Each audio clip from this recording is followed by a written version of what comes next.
Sita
Shri रमानंदाचार्य भगवान की जय। श्री सीताराम।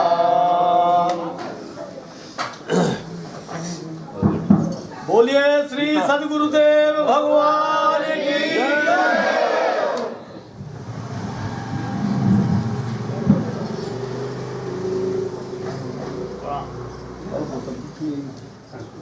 आइए मिश्रा जी बढ़िया तो अच्छा है जी। श्री राम जय राम जय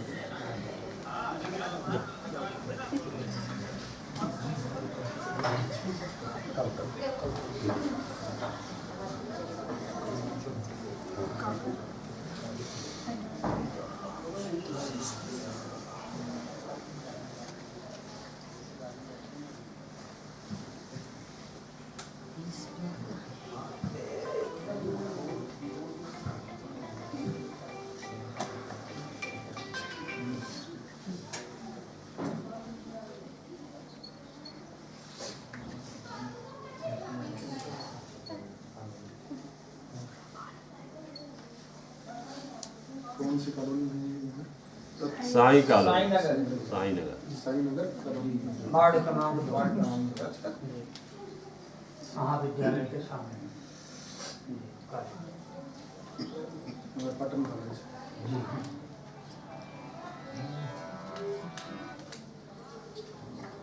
जहाँ मोहनी बाबा के यहाँ पता हो रही वार्ड एक है जी। ये वार्ड तो है सीधा है हमको दोनों वार्ड बहुत बड़े हैं। मैंने आज ही में वो पाटा हमें लगता पाउंड में लगभग वार्ड एक वार्ड दो है। तो कृष्णनगर है जी। तो कृष्णनगर है नगर अलग है रहा है वो वार्ड एक जी।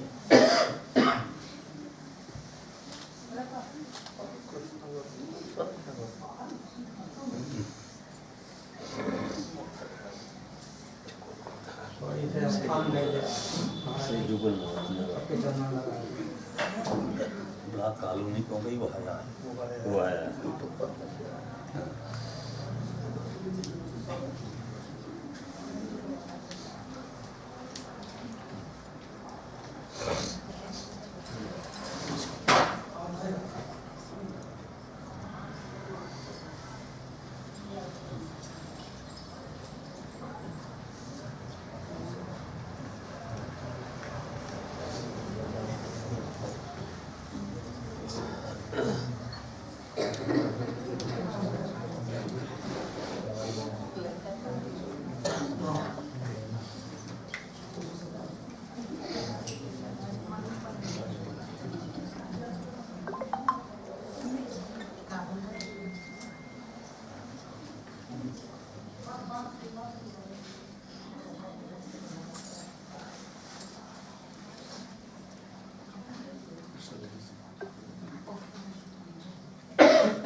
हम बच्चे आशीर्वाद देते हैं अभी कथा में सुना जी।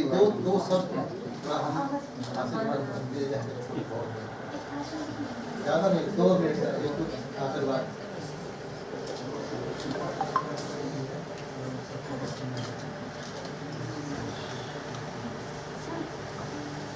श्री सीताराम जी महाराज की जय।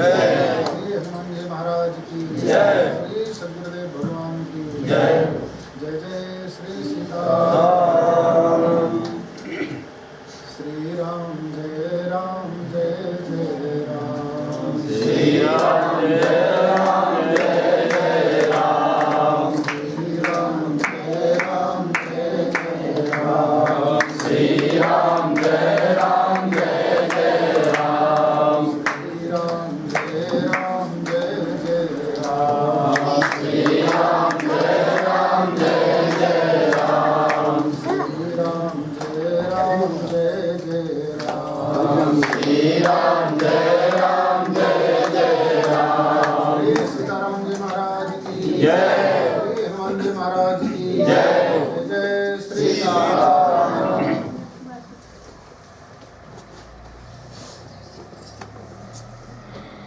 आई न कहिंगत पतित पावन राम भज सुन सकमना गणिका अजामिल व्याध गीज गीद गजा दिखत तारे धन। भगवान का नाम हर व्यक्ति को स्मरण करना चाहिए। कोई जाति, पार्टी, मजहब, संप्रदाय, गांव और शहर से कोई मतलब नहीं। हर व्यक्ति को ज्यादा से ज्यादा भगवान का नाम जाप अवश्य करना चाहिए।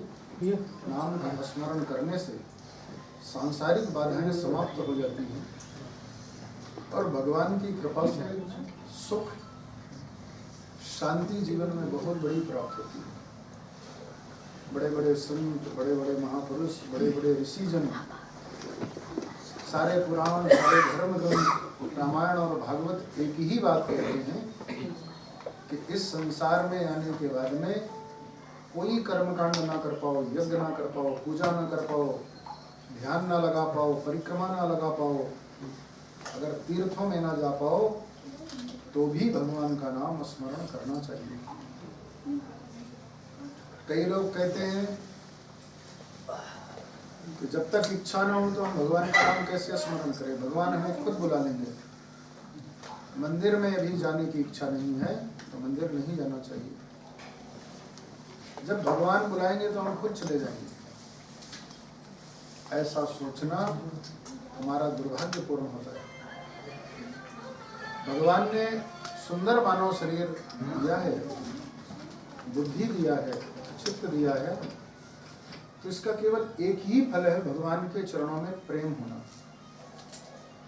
खाना पीना सोना तो कोई भी करता है, सब कोई खाते पीते हैं। ये कोई बड़ी चीज नहीं है कि हम लोग खा रहे हैं, मकान बना लिए, बच्चों का भरण पोषण कर रहे हैं, बच्चों के लिए संग्रह कर रहे हैं। आप मनुष्य हो तो आप भी कर रहे हो, पक्षी लोग भी करते हैं, चींटियां करते हैं, कीड़े मकोड़े करते हैं।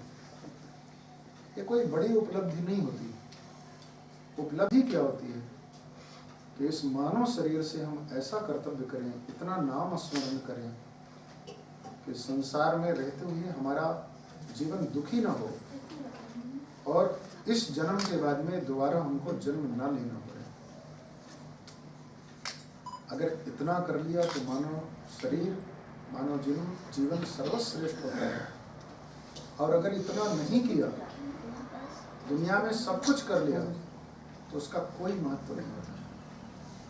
हम सभी के जीवन का यह परिश्रम चींटियों जैसा परिश्रम होता है। जैसे चींटियां जीवन पर्यंत परिश्रम करती हैं, जब तक उनके शरीर में प्राण रहते हैं तब तक परिश्रम करती हैं।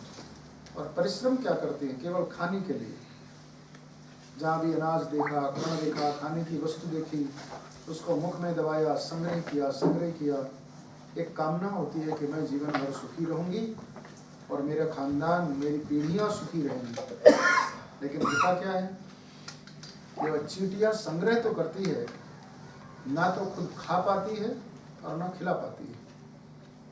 पानी का झोंका आया, पानी का रेला आया और उसके बिल में पानी घुस गया तो उसके प्राण भी चले गए और उसका धन संग्रह किया वो भी नष्ट हो गया। उसी तरह से हमारा जीवन भी होता है। हम धन संग्रह खूब करते हैं, इस आशय से करते हैं कि यह धन संग्रह अगर हो जाएगा तो हमारी पीढ़ियां सुखी रहेंगी।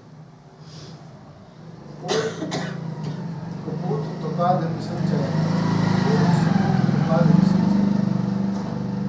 अगर पुत्र सुपुत्र है तो तुम्हारे धन संग्रह का कोई मूल्य नहीं। और अगर पुत्र सुपुत्र है तो भी धन संग्रह का कोई भी मूल्य नहीं है। पुत्र अगर सुपुत्र है तो खुद धन संग्रह कर लेगा, और अगर पुत्र कुपुत्र है तो तुम्हारे धन संग्रह किया हुआ एक क्षण में वो बहा देगा, अपने जीवन के भोग में वो खर्च कर देगा, किसी में वो खर्च नहीं करेगा। जीवन में जितना भी धन है वो केवल आपके लिए नहीं। इस संसार में 4 आश्रमों में सर्वश्रेष्ठ आश्रम गृहस्थ आश्रम है। सबसे बड़ा आश्रम गृहस्थ आश्रम है। लेकिन गृहस्थ आश्रम का मतलब ये नहीं कि पत्नी को रख लिए, बच्चे हो गए, घर गृहस्थी में है, तो ये गृहस्थ आश्रम नहीं। गृहस्थ आश्रम का दायित्व तो बहुत बड़ा है। स्वयं भोजन करने के पहले दरवाजे में जाके देखना चाहिए कि कहीं कोई भिक्षुक तो नहीं आया, कहीं कोई भूखा तो नहीं है। सारे बच्चों से पूछना चाहिए भोजन कर लिए,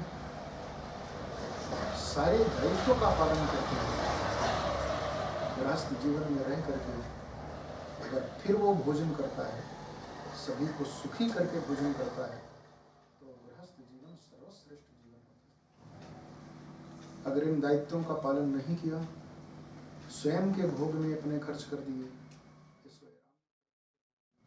कभी भी दान नहीं किया, कभी भी परमार्थ नहीं किया, कभी किसी भिक्षुक को संतुष्ट नहीं किया, तो यही गृहस्थ आश्रम नरक जैसे हो जाता है। इस संसार में जितना भी हम पुण्य करते हैं,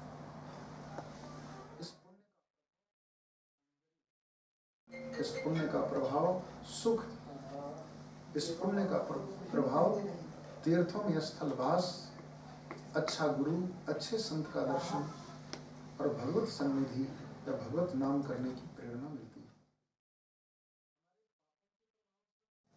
जीवन में दुख आता है, कुरूपता आती है, पापों के प्रभाव से जीवन में दुर्जनों का संग मिल जाता है। इसलिए हमेशा पुण्य के लिए अग्रसर। पहले के लोगों को देखो, पेड़ आदि लगा करके अपने पुण्य को कमाते थे।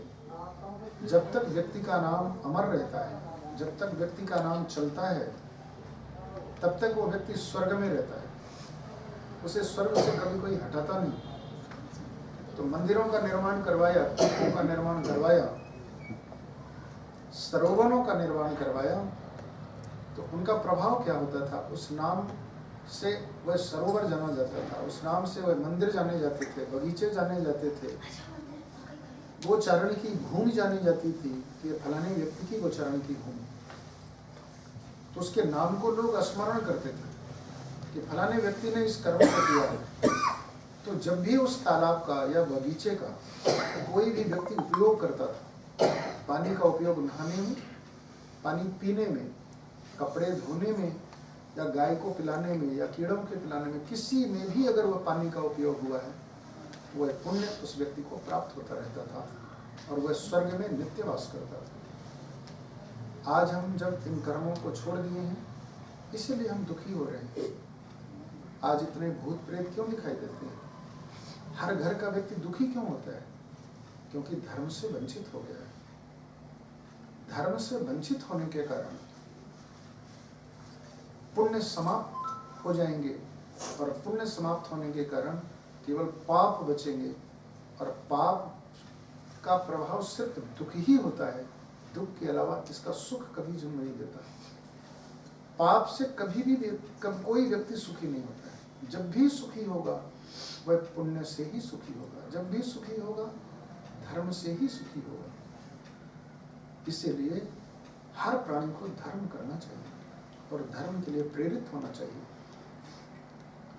धर्म क्या है? कभी किसी का अहित मत सोचो, कभी किसी के लिए बुरा मत सोचो, कभी किसी के साथ में छल न करो, कभी किसी के साथ झूठ नहीं बोलो, कभी अगर किसी कर्मों में आप संलिप्त हो तो कितना भी धर्म करो वह सारे धर्म क्षीण हो जाते हैं। इस संसार का हर व्यक्ति धर्म करता है, हर व्यक्ति पुण्य करता है, लेकिन तो उसके सारे पुण्य क्षीण हो जाते हैं। वह सारा दिन पुण्य किया और उसने एक पाप कर दिया तो उसके सारे। रावण क्या करता था? यही तो करता था। यज्ञ भी करता था, दान भी करता था, पुण्य भी करता था, शिव का अभिषेक भी करता था, लेकिन किसी ऋषि को मार देता था, किसी को पुण्य क्षीण हो जाते थे।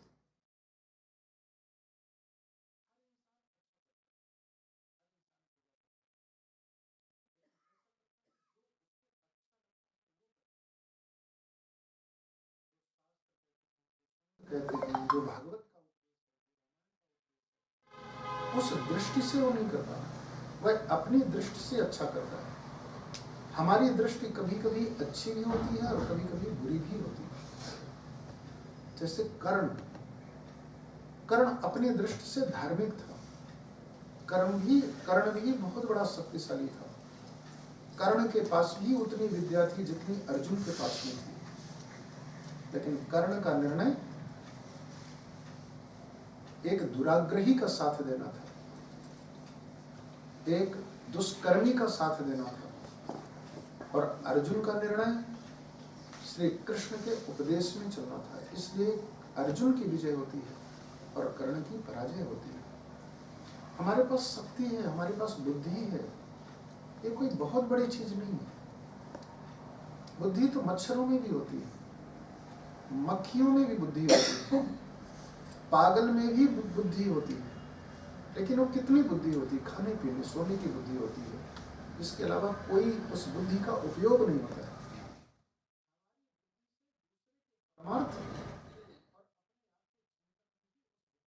उपयोग होता है, का कोई सदुपयोग नहीं। उस बुद्धि के द्वारा कहीं किसी का अहित तो नहीं हो रहा है, किसी के आंसू तो नहीं निकल रहे हैं, कहीं ऐसा तो नहीं हम किसी को वेदना पहुंचा रहे हैं। अगर ऐसा सोच करके व्यक्ति जब कर्म करता है तो उसका हर कर्तव्य पुण्य बन जाता है, हर कर्तव्य धार्मिक हो जाता है, हर कर्तव्य अच्छा हो जाता है। ईर्ष्या द्वेष अगर नहीं है, उसमें कोई वासना नहीं है, उसमें कोई स्वार्थ की गंध नहीं है, तो वह जो भी कर्म करेगा उसका हर कर्म सत्कर्म बन जाएगा। यहाँ पे झाड़ू लगाओ, झाड़ू लगाना कोई पूजा नहीं है, लेकिन भगवान का घर है तो तुम्हारा झाड़ू लगाना। इस दुनिया का ऐसा कोई कर्म नहीं है जो पूजन न बन जाए, और ऐसा कोई कर्म नहीं है जो पाप न बन जाए। परमार्थ की दृष्टि से किया गया कोई भी कर्म जिसमें स्वार्थ बिल्कुल, जिसमें किसी तरह ईर्ष्या ना हो, द्वेष ना हो, का कोई भी कर्म करो पुण्य बन जाएगा। और जिसमें स्वार्थ है, जिसमें ईर्ष्या है, तो भले ही जाप कर रहे हो, वह जाप करना भी तुम्हारा पाप बन जाएगा, अभिषेक करना भी पाप बन जाएगा, यज्ञ करना भी पाप बन जाएगा, गंगा का स्नान करना भी पाप की श्रेणी में आ जाएगा। इसलिए आप जहाँ रहो, जैसे रहो, ज्यादा से ज्यादा पुण्य करो। जिस प्रकार से हम खेतों में बीज आज डालते हैं और वह बीज डालने के बाद में अंकुरित होते हैं, फिर धीरे धीरे पेड़ तैयार होते हैं, वृक्ष बन जाते हैं, फिर उनमें फल लगते हैं।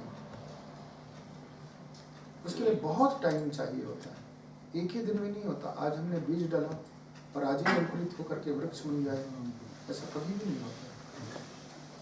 वृक्ष बनने तक के लिए हमको उसी तरह से हमने जो कर्म किया है, इस कर्म वाले 1000 साल में प्राप्त होगा, ये तो परमात्मा जाने हैं, वही तय करेंगे। लेकिन हमें इस चीज को हमेशा ध्यान रखना चाहिए कि अपने कर्म के द्वारा कभी भी किसी का बुरा मत चाहो, कभी किसी का अहित मत चाहो। इस दुनिया में सब चीज नष्ट हो जाती है, लेकिन कर्म कभी भी नष्ट नहीं होते। कर्म का भोग हमेशा भोगना ही पड़ेगा, इसे कभी कोई नष्ट नहीं कर सकता है। काशी में मरने वाला प्राणी मुक्त हो जाता है, उसके सारे पाप क्षय हो जाते हैं। हम ऐसा सुनते हैं, ऋषि रहते थे, 100 ऋषि भगवान का जाप कर रहे थे, उनका अंत काल आ गया, मोक्ष के सारे रास्ते उनके खुल गए, भगवान शिव प्रकट हुए। जन्म के पाप अभी बाकी है, तो जब तक उनका भोग तुम नहीं भोगोगे तब तक तुम्हें मोक्ष नहीं मिलेगा। महर्षि सौगर कहने लगे मैंने तो इतना यज्ञ किया है, पूजा किया। भगवान शिव ने कहा कि ये कर्म कभी भस्म नहीं होंगे, इनका भोग तुम्हें भोगना। 1000 जन्म के पाप में ही भगवान शंकर ने भुगा दिया। 5 मिनट के अंदर 1000 जन्म के जितने पाप थे सब भोग लिया। इतनी पीड़ा दी गई उनको, कल्पना से परे। और 5 मिनट में कर्म जब भोग लिए तब उनको मोक्ष की प्राप्ति हुई। ऐसा नहीं सोचना कि पाप का प्रायश्चित तो करना ही पड़ेगा, भोग तो भोगना ही पड़ेगा। वह पाप क्षय हो जाते हैं जो हमें एहसास हो जाए कि हमने पाप किया है और उसका हम प्रायश्चित कर लें और फिर संकल्प कर लें कि आज के बाद में ये कर्म कभी भी नहीं करेंगे, तो पाप का प्रायश्चित हो जाता है और फिर व्यक्ति भगवान क्षमा करवा देते हैं और जो पाप कर्म हैं उनको थोड़े थोड़े रूप में भुगवा के समाप्त कर देते हैं। आपको एहसास नहीं होने पाता। बड़ा से बड़ा धर्मात्मा, बड़ा से बड़ा पुण्यात्मा आप लोगों ने देखा होगा, बहुत कष्ट भोग झेलता है, उसके जीवन में बहुत कष्ट आते हैं। हमें ऐसा लगता है कि जो सबसे ज़्यादा धर्म करता है, पूजा करता है, उसी को कष्ट होता है और जो अधर्म करता है उसके जीवन में सुख शांति आती है। तो ऐसा बिल्कुल नहीं। जो धर्म कर रहा है उसके पूर्व जन्म के कुछ ऐसे कर्म बिगड़े थे, उनका वो फल भोग करके और अपनी करनी को अच्छा करने जा रहा है।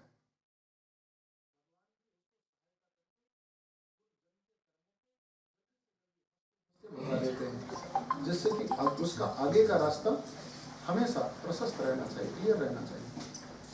और जो अधर्मी व्यक्ति है उसके बैंक में जितने पुण्य हैं उन पुण्य का भोग भोगता है।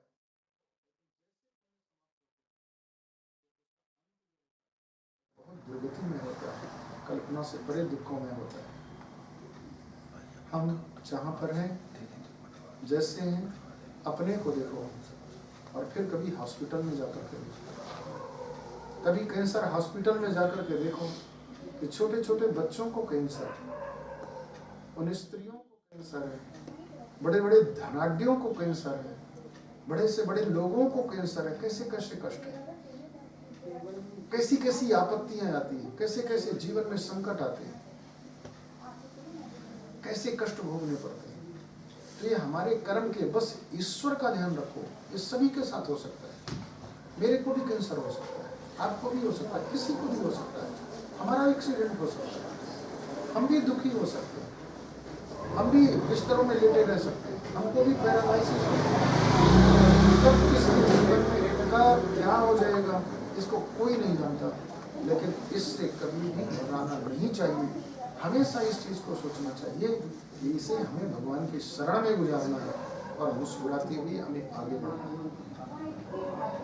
अगर जीवन में थोड़ा भी दुख आया तो हमारे किसी न किसी कर्म का वो छोटा सा भोग है, और अगर पुण्य आया तो हमारे वो पुण्य, सुख आया तो पुण्य का है। दुख से कभी घबराओ मत, और जीवन में सुख आया तो उससे कभी इतराओ मत। ऐसा नहीं कि अब हमारे जीवन में सुख आया तो दुख नहीं आएगा, और अगर दुख आया तो सुख नहीं आएगा। दोनों ही परिस्थितियों में भगवान की शरण में रहो, दोनों ही परिस्थितियों में भगवान के नाम का स्मरण करते रहो। तो अगर हमारा पुराना कुछ है तो जल्दी गुजरेगा और सहन करने की क्षमता आएगी। अगर हम ऐसा सोचें कि हम भगवान का नाम ले लेंगे, भगवान का जाप कर लेंगे, भगवान की पूजा करवा लेंगे तो हमारे कष्ट खत्म हो जाएंगे, ऐसा कभी भी नहीं होता। भगवान का नाम लो, चाहे परिक्रमा करो, चाहे गंगा ना हो, तुम्हारे जीवन के कष्ट खत्म हो जाएंगे, ऐसा कभी नहीं है। बस भगवान की शरण में जाने से हमको उन कष्टों को सहन करने की एक क्षमता प्राप्त हो जाती है, सहन शक्ति हमारी बढ़ जाती है। और जो कष्ट हमारा 1 महीने का है उसे भगवान 1 महीने के कष्ट को बहुत कम कर देते हैं, 15 दिन का कर देते हैं, 7 दिनों का कर देते हैं, लेकिन 7 दिन हमें भोगना ही पड़ेगा। चाहे कितनी भी पूजा कर लो, चाहे कितने भी अनुष्ठान कर लो। कभी कभी आप लोगों ने देखा होगा कि ऋषियों के पास में, महात्माओं के पास में हम जाते हैं, हमारा बहुत बड़ा कष्ट है, लेकिन वो कष्ट दूर हो जाता है, कष्ट एकदम खत्म हो जाता है। आपको ऐसा लगता है कष्ट दो ही परिस्थितियों में तुमसे दूर होगा, या तो वो कष्ट स्वयं वो महात्मा या जो व्यक्ति है वो खुद ले ले अपने ऊपर, तो तुम्हारा कष्ट दूर हो जाएगा, और या तो उस कष्ट को वह आगे बढ़ा देता है। जो तुम अभी भोग रहे हो, तो इस कष्ट को वह तुम्हारे पता चला 20 साल के बाद में कर देगा, 50 साल के बाद में कर देगा, अगले जन्म में कर देगा, लेकिन भोगना पड़ेगा ही पड़ेगा। उसे दुनिया में कभी कोई नहीं टाल सकता है। भगवान शंकर नहीं टाल सकते हैं, ब्रह्मा जी नहीं टाल सकते, क्योंकि वो हमारे खुद के कर्मों का भोग तो भोगना पड़ेगा। दुनिया में कोई ऐसा इंसान नहीं है जो भोग ना भोगा हो। कल्पना करो, भगवान श्री राम जिस माँ कौशल्या की गोद में खेले, भगवान श्री राम का जन्म हुआ, वही कौशल्या जी दशरथ जी के जाने के बाद में विधवा हो गई कि नहीं हो गई? ऐसा होना चाहिए क्या? जिसके घर में भगवान स्वयं प्रकट हुए हैं, वो तो दशरथ जी को बचा लेते, लेकिन ऐसा नहीं हुआ। जिस कोख से भगवान श्री कृष्ण का जन्म हुआ, भगवान श्री कृष्ण के 6 भाइयों को कंस मार डाला, एक कर्म का भोग। भगवान श्री कृष्ण जिस अर्जुन के साथ में है, सुभद्रा का बेटा भगवान श्री कृष्ण का भांजा अभिमन्यु, तो तड़पा तड़पा करके मारा, क्या है? एक कर्म का भोग है। भगवान श्री कृष्ण का खुद का बेटा स्वयं भी राक्षस चोरी करके ले गया। ये भोगना पड़ेगा जो इस धरती में आया है, इसका मर्त्यलोक नाम है, यहाँ तो भोग भोगना ही पड़ेगा, सभी को भोगना पड़ेगा। तो इससे कभी घबराइए मत, कभी ऐसा नहीं सोचिए कि हमारे जीवन में दुख ही दुख है। ये सुख और दुख जीवन के चक्र हैं, ये घूमते रहते हैं। अगर सुख आया है तो दुख आएगा, दुख के लिए एकदम तैयार बैठे रहिए। दुख आएगा तो हमें इसी तरह से रहना, एकदम अव्यवस्थित नहीं होना है, विचलित नहीं होना है, हमें सुसाइड के लिए तैयार नहीं हो जाना। कभी कोई व्यक्ति ऐसा सोच लेता है कि चलो सुसाइड कर लेना, तो सुसाइड करना समाधान नहीं होता। सुसाइड करने के बाद भी हमें दुख भोगना पड़ेगा। बस ये शरीर छूट जाता है, दूसरा शरीर मिल जाता है। सुसाइड करने के बाद में दूसरा शरीर प्राप्त होगा, उसमें भी भोगना पड़ेगा। शरीर तो कपड़े जैसे, जिससे हमने इस कपड़े को उतारा और दूसरा कपड़ा पहन लिया, उसी तरह आत्मा इस कपड़े को छोड़ के दूसरा कपड़ा, दूसरा शरीर धारण कर लेती है। जैसे शरीर का छूटता है, प्राणी की मृत्यु होती है, उसी समय वो दूसरा रूप धारण कर लेता है, दूसरा शरीर उसको प्राप्त हो जाता है। तो ऐसा नहीं है कि हम इस शरीर को छोड़ेंगे तो वहाँ सुख मिल जाएगा, बिल्कुल नहीं है। ऐसा भी अगर हम सोचें कि हम स्वर्ग में चले जाएंगे, यहाँ चले, ऐसा बिल्कुल कुछ भी नहीं है। जब तक हमारी आयु है, अगर हमने मृत्यु सुसाइड कर लिया, जहर खा लिया, फांसी में लटक गए, तो हमारी अगर 10 साल की आयु है तो 4 गुनी आयु हमारी बढ़ जाएगी। 40 साल की आयु का भोग हमें दूसरी योनि में भोगना पड़ेगा। जो इस योनि में 10 साल भोगेंगे वो दूसरी योनि में 40 साल भोगेंगे। इसलिए कभी मरने का विचार नहीं करना चाहिए, मात्र भगवान का नाम स्मरण करना चाहिए। भगवान के नाम स्मरण में इतनी बड़ी शक्ति है कि पहली बात बुरा कर्म नहीं होगा, दूसरी चीज धीरे धीरे सहन करने की क्षमता आएगी, और अगर भगवान की कृपा हो गई तो हमारा जो 1 महीने का कष्ट है वह 1 हफ्ते का भी हो सकता है, और अगर भगवान चाहे तो 1 दिन का भी हो सकता है। बस भगवान चाहेंगे तो होगा, 1 दिन का भी हो सकता है, लेकिन बिल्कुल ना हो ऐसा कभी नहीं होगा। होगा तो निश्चित होगा, भोगना तो पड़ेगा ही पड़ेगा। इसलिए एकदम तैयार बैठे रहो। अगर सुख है तो दुख आएगा, और अगर दुख पड़ा है तो सुख आएगा। इसके लिए चक्र है, घूमता रहता है। जैसे सुबह होती है, फिर दोपहर होती है, फिर शाम होती है। हम सोचे नहीं सुबह सुबह ही बनी रहे, ऐसा कभी नहीं होगा। सुबह के बाद दोपहर होगी, दोपहर के बाद शाम होगी, शाम के बाद रात होगी, रात के बाद में सुबह होगी। ये चक्र इसी तरह से जीवन में चलता रहता है। इस संसार में किसी भी प्राणी को ऐसा नहीं देखा होगा जो केवल जिंदगी भर दुखी ही रहा हो, और ऐसा भी किसी प्राणी को नहीं देखा होगा जो जीवन भर सुखी ही रहा हो। हर प्राणी सुखी भी होता है और दुखी भी होता है। बस जिसने भगवान का नाम स्मरण कर लिया, कोई सच्चा सदगुरु मिल गया, तो उसमें साहस बना रहता है, वह टूटने नहीं पाता है, उसका धैर्य कायम रहता है। और जो थोड़ा सत्संग नहीं सुना, भगवान के पास नहीं है, तो उसी को सोच सोच करके वो घुटता रहता है और अपने आप में हर पल मरता है। वो हर पल सुसाइड करने की सोचता है या सुसाइड जैसे कर्म करता है। इसलिए हमेशा भगवान का नाम स्मरण करते रहो, ज़्यादा से ज़्यादा भगवान का नाम उच्चारण करो। मन चाहे तो भी करो, और अगर मन ना चाहे तो भी करो, और चाहे तो भी करो। भगवान के नाम के अलावा इस दुनिया में कोई भी सहारा नहीं है। कोई भी इंसान तो बिल्कुल भी नहीं है, और कोई देवता भी नहीं है। निश्चित रखो, या ध्यान रखो। इंद्र की पूजा करोगे, वरुण की पूजा करोगे, सूर्य की करोगे, चंद्र की करोगे, इनकी जितने दिन पूजा करोगे थोड़ी शांति बनेगी, फिर वैसी होगा। अगर भूत प्रेतों की पूजा कर रहे हो तो उसमें से तो बिल्कुल भी शांति नहीं मिलेगी। भूत प्रेत तो दिखाने के लिए सुख शांति थोड़ा सा देंगे, फिर किस समय मूड खराब हो जाए, किस समय तुम्हारे बच्चे को खा जाए, किस समय घर में आग लगा दें, किस समय किसको प्रताड़ित कर दें, इसका कोई ठिकाना नहीं। अगर भगवान का नाम ले रहे हो, भगवान के नाम की प्रसाद से, कृपा से जीवन में हमेशा सुख शांति होगी। अगर राम जी का नाम लिया है तो राम जी के नाम लेने वाले को तो हनुमान जी हमेशा रक्षक ही होते हैं। ये गारंटी है कि जहाँ राम नाम का उच्चारण हो रहा है, जहाँ तुलसी का वृक्ष है, जहाँ भगवान की, राम जी की, कृष्ण जी की, लक्ष्मी नारायण जी का विग्रह है, तो वहाँ हनुमान जी होंगे ही होंगे।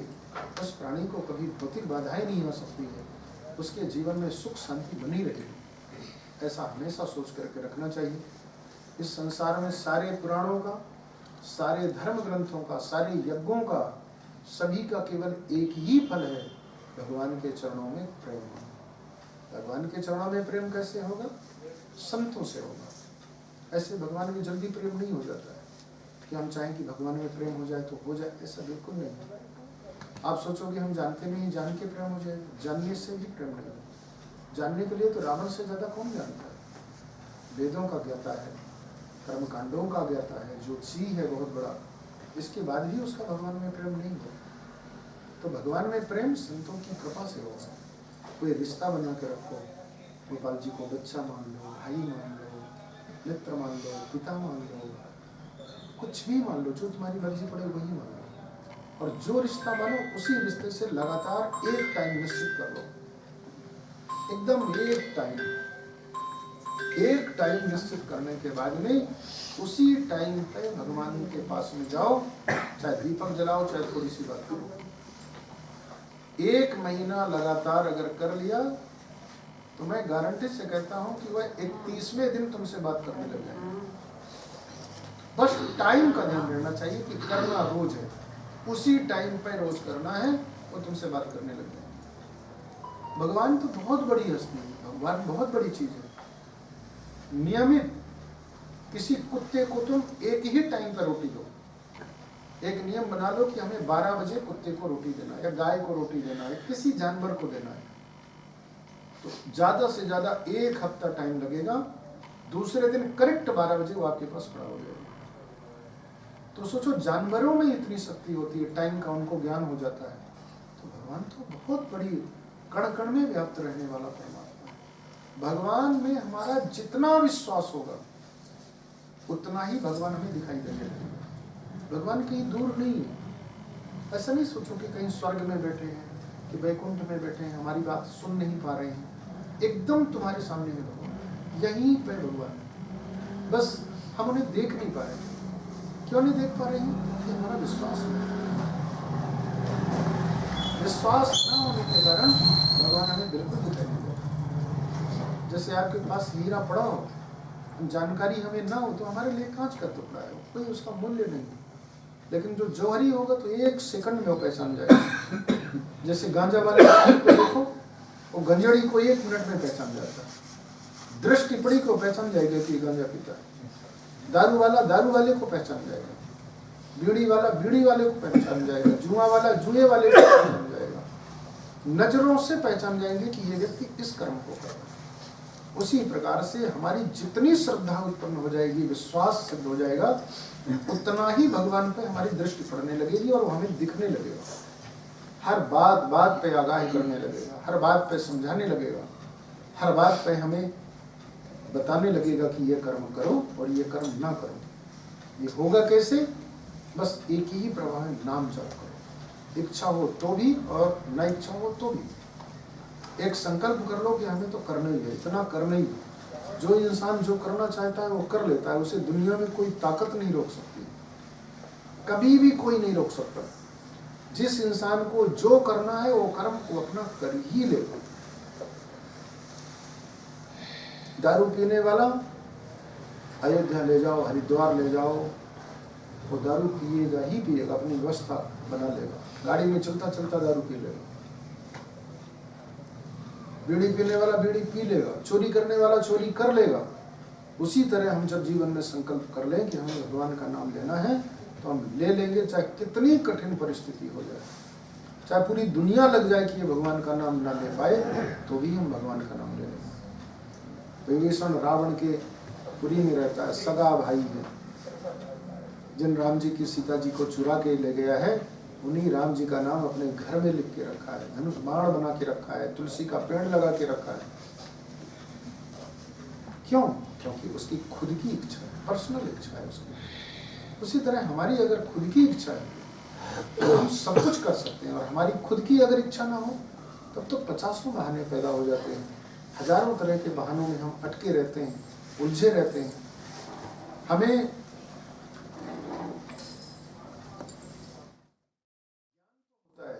लेकिन तब होता है जब सब कुछ हमारे। इसलिए अभी से जब चेतना आ जाए तभी सवेरा होता है। तो हम एकदम ये संकल्प कर लें कि बहुत ज़्यादा नहीं करेंगे। मैं तो कहता हूँ 24 घंटे में सिर्फ 5 मिनट, मात्र 5 मिनट घड़ी टाइम देख करके 5 मिनट सिर्फ सीताराम इतना कर लीजिए। लगभग 45 दिनों तक ऐसा करने के बाद फिर आप देखिए कि आपके जीवन में कितना असर होता है।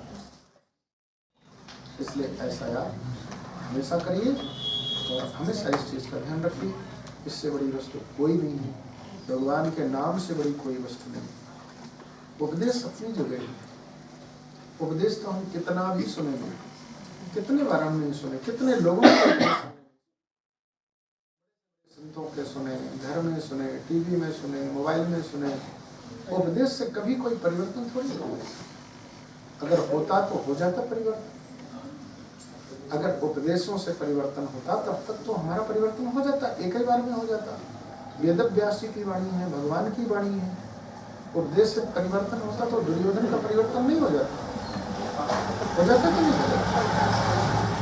रावण का परिवर्तन हो जाता, पूतना का परिवर्तन हो जाता। कितने लोगों को भगवान ने उपदेश दिया तो कहाँ कोई परिवर्तन हुआ? जीवन में उतारना चाहिए है? जीवन में उतारना चाहिए।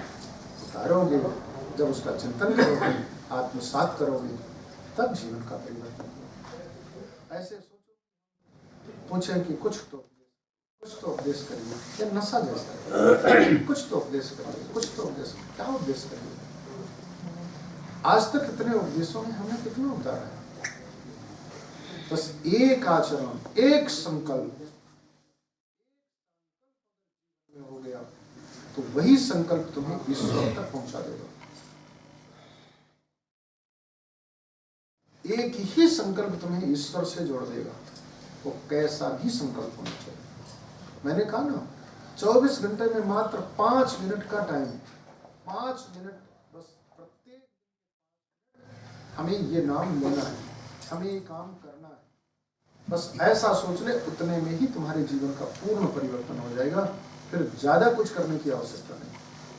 हाँ, लेकिन वो 5 मिनट हमारी पूरी तन्मयता के साथ में होना चाहिए, पूरी चित्त वृत्ति एकाग्र करके होना चाहिए।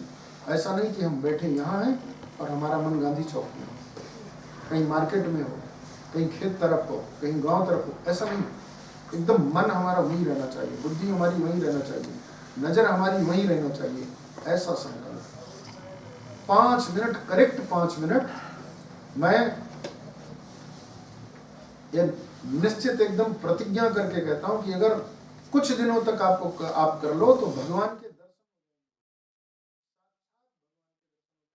बात करने लग जाओ। हाँ, संकल्पित होना चाहिए और नियम। ऐसा नहीं कि आज हम सारा दिन कर लिए, कल देखे भी नहीं, परसों देखे भी नहीं, 4 दिन कर लिए, दूसरे दिन नहीं किए, नहीं, एकदम नियमित। चाहे कितनी आंधी आ जाए, चाहे कितना बारिश हो जाए, चाहे कितनी धूप हो जाए, चाहे हमारी कितनी तबीयत खराब हो जाए, तो करना है, माने करना है। फिर आप देखो आपके जीवन में कितना लाभ होता है। कभी भी कोई संकट नहीं आ सकेगा, कभी कोई आपको परेशान नहीं कर पाएगा, न दुनिया का व्यक्ति कर पाएगा, न बाहर का व्यक्ति कर पाएगा। इसलिए नाम स्मरण करते रहिए, ज़्यादा से ज़्यादा जाप करिए, और कभी ऐसा मत सोचिए हमें करना चाहिए कि नहीं करना चाहिए, इसको करना चाहिए, उसको नहीं करना चाहिए, ऐसा बिल्कुल नहीं। जो आपके इष्ट हैं उनका नाम, कोई इष्ट नहीं है तो सबसे अच्छा है सीताराम सीताराम सीताराम सीताराम। इससे बड़ा मंत्र दुनिया में कोई नहीं। ये वही मंत्र है जिसे हनुमान जी जाप करते हैं, भगवान शिव जी जाप करते हैं, संकादिक जाप करते हैं, ये वो मंत्र है। तो कुछ भी अगर नहीं है तो सीताराम, बस 5 मिनट सीताराम सीताराम सीताराम सीताराम सीताराम सीताराम ऐसा करो, फिर देखो कितना। श्री सीताराम जी महाराज की जय। बोलो गुरु महाराज की, महाराज की।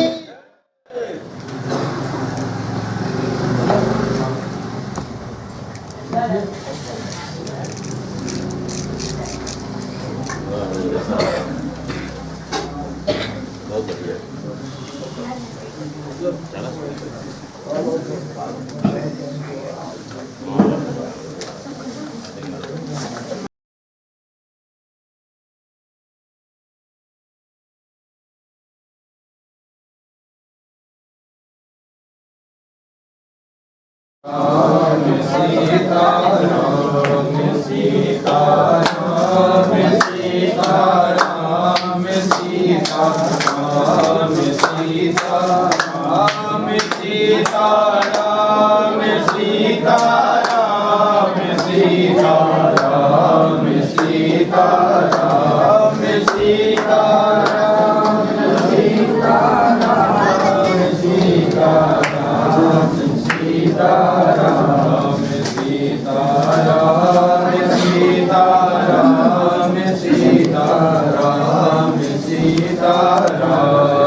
स्वामी जी महाराज की, परम पूज्य सीताराम गुरु जी की।